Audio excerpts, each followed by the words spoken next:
Hey boys and girls, so we're on chapter 19. We're getting close to the end. We also know that we're getting close to the disciplinary hearing. We know that Dr. Barnes is not only aggravated with Mr. Larson, but now he's kind of aggravated with Kara too, because she and her classmates have started another newspaper. They're just doing it away from school campus. So let's see what happens. Chapter 19. December to be warmer than normal. Mr. Larson had not been a favorite among his fellow teachers in recent years. He was too standoffish, too solitary. Most of the other teachers disapproved of the wildness of his classes. To the teachers who had been around a long time, seeing Mr. Larson become less and less professional about his teaching had been especially sad, because they remembered the old Carl Larson. So that's kind of making a connection back to the beginning of the book when he wasn't being much of a teacher. And then, of course, the whole making Teacher of the Year 3 years in a row. So we kind of see how it's affected his relationship with other teachers, too. But the Landry News had gotten everyone's attention. Every teacher had watched the newspaper grow from 1 sheet to 2, then to 3 and 4. They saw the quality of the writing and marveled at it. "Fifth graders," they said to each other as they passed the news around the teacher's room. "Larson's got 5th graders doing this kind of work. Amazing." Most of the teachers had met Kara Landry. They knew that the success of the newspaper was due in large part to her hard work and energy, but they also knew that it was no accident that the Landry News had come out of room 145. Without the experience and the guidance and the understanding of Carl Larson, the Landry News could not have become what it was. So when the teachers' union representative was notified about the disciplinary hearing, the faculty rallied around Mr. Larson. There was a teachers' meeting, and the vote of support was unanimous. That's the second time we've seen the word about a vote being unanimous. Unanimous just means that everyone agrees. Okay, so it's sometimes when you have a vote, maybe the majority agree. That means most of the people. But unanimous means everybody agrees. So they've agreed to support Mr. Larson. Right away, Miss Steinert wrote up a press release about the situation. A committee duplicated the 8 copies of the Landry News and sent sets of them along with the information sheet to every newspaper, radio, and TV station in the greater Chicago area. They printed up handbills with the divorce story on it and mailed it to the home of every taxpayer in Carlton, asking the question, should someone be fired because of this? Mr. Larson's wife was active in the Chicago Teachers Union, and each elementary, junior high, and high school in the metropolitan area received a copy of the press release about the hearing and the charges. The president of the union had made a statement on WGN about the case and the importance of supporting free speech and academic freedom. Of course, all the parents of the kids in Mr. Larson's class already knew about the Landry News. Many of them had been making their own photocopies of the paper for grandparents and aunts and uncles, so everyone could see the wonderful things those bright kids in Mr. Larson's class were writing and thinking and learning. A reporter from the Chicago Tribune followed up and learned that the kids were now publishing a different paper, The Guardian, on their own, including an internet edition. 4 days later, the online Guardian had a free link from the Tribune's own homepage, and 3 days after that, the Sun-Times followed suit. Before the superintendent had even posted a notice on the town's cable TV channel to list the time and place of the hearing, there had already been articles about the situation in both of the big Chicago newspapers. Mr. Larson had even been interviewed in the Sunday Tribune, and a reporter from Channel 9's Evening News had come to the apartment at Edgewater Village to interview Kara Landry. Kara hadn't liked the interview or the reporter. a woman with bright orange hair. It was cold and windy afternoon, but the reporter wanted to talk outdoors. She said she looked better on camera in natural light.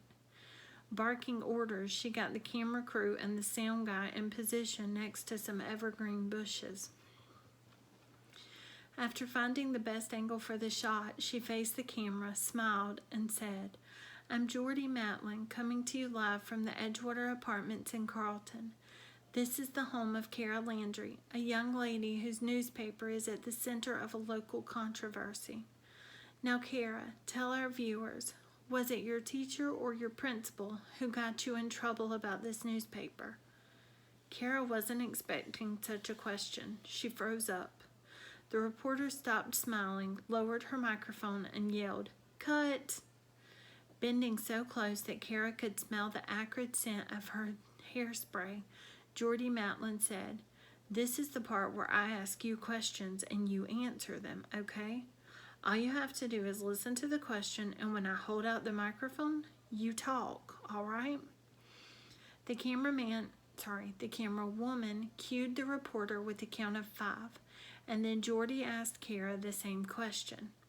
"Now, Kara, tell us, was it your teacher or your principal who got you in trouble about this newspaper?"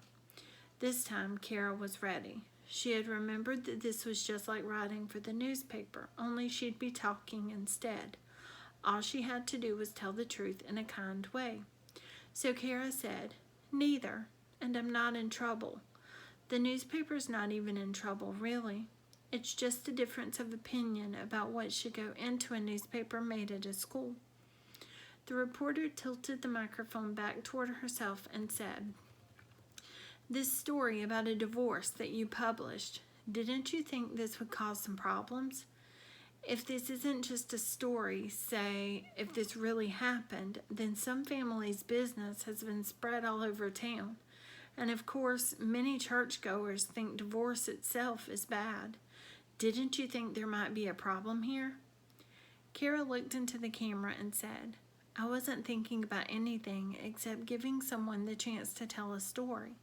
And it's a story that I think has been good for a lot of kids to read."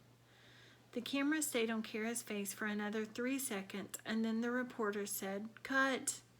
quickly shook Kara's hand and turned on her heel and clicked off across the parking lot, talking with her producer. Kara heard her say, "Now, we need a shot of the school and 15 seconds each with the principal, the superintendent, and the school board president. And we've got to find this teacher they're trying to axe.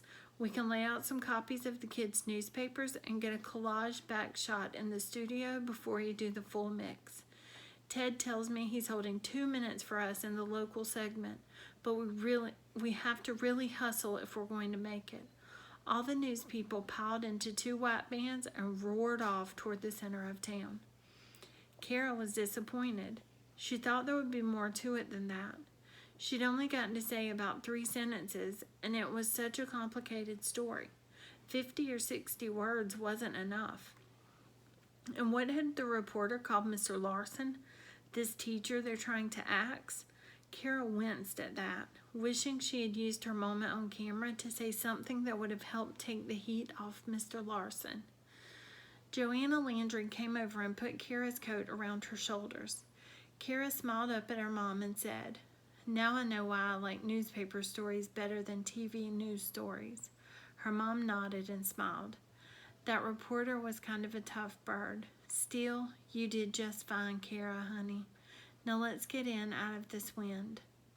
Based on the number of phone calls received at the superintendent's office, the location of the hearing was moved from the town hall to the high school auditorium so there would be enough room for everyone who was planning to attend. During the 10 days before the hearing, Mr. Larson and his afternoon class kept track of each development and how it related to the First Amendment. The kids saw the impact of the newspaper and the television coverage. They studied Mr. Larson's interview in the newspaper and compared it to Kara's TV interview, and then compared them to other interviews of Dr. Barnes and the superintendent. They split into teams and had debates, and they put a whole new layer of clippings and cartoons and news photos onto Mr. Larson's bulletin boards. Mr. Larson was happier than he had been for many years. By the time the day of the hearing arrived, he was ready to walk in with his head held high. All of his students were planning to be there. For most people, this was simply a disciplinary hearing.